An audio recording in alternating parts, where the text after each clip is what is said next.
The Big Bang Theory states that the universe had a beginning and grew from nothing into the vast universe it is today. Most people know and regard this Big Bang Theory as strictly a scientific theory of how the universe was created and born. However, most people of religion state this theory does not conflict with their own concept of how creation came to be.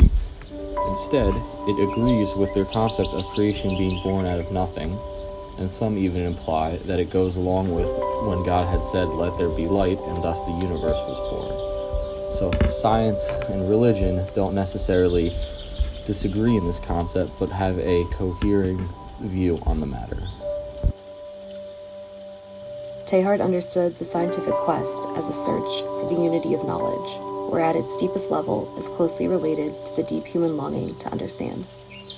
This desire is also expressed through the religious and mystical.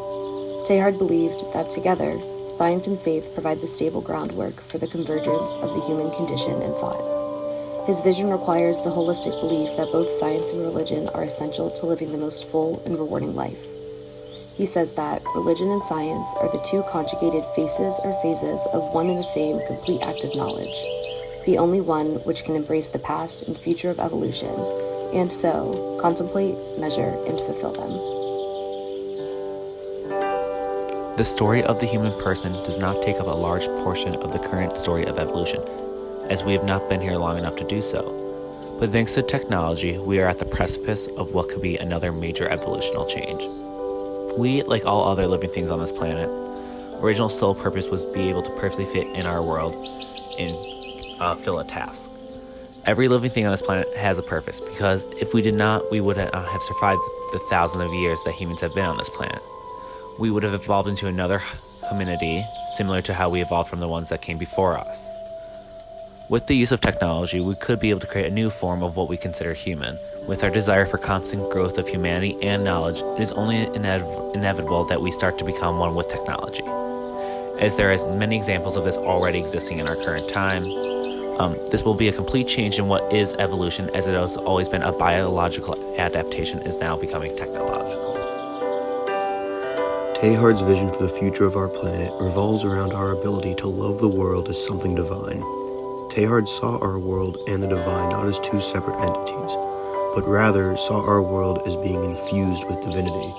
For many years, he observed people seek communion with God through separation from the physical world, and others who sought to develop the world without a link to the divine. Teilhard believed that these energies needed to be combined, that the divine and the physical must be viewed as one, in order to not only sustain our planet for the future, but also to enhance the human experience on Earth. So what will be Teilhard's legacy? A priest? A scientist who discovered pecking man? A paleontologist? Hopefully all of these things, but most importantly, a God-filled and God-glorifying man, trying to integrate the idea of Christ into the scientific age, to bring about unity and healing. We can spread this message that Teilhard conveys by researching, engaging in the community, and seeking God in all creation.